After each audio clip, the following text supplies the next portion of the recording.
Laging na ginawa ni Kuya Oji. Sa ano pa to? Sa Laguna.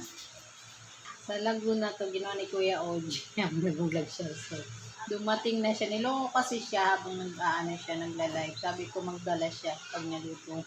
Nagdala nga siya, oh. Binigyan ako. Mayroon naman siyang ibang video, ano. So, binigyan din ako. Thank you very much. So, tikman natin kung ano yung lasa.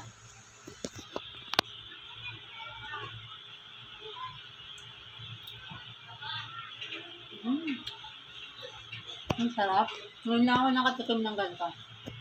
Ang sarap siya. Thank you. Thank you, Kuya Oji.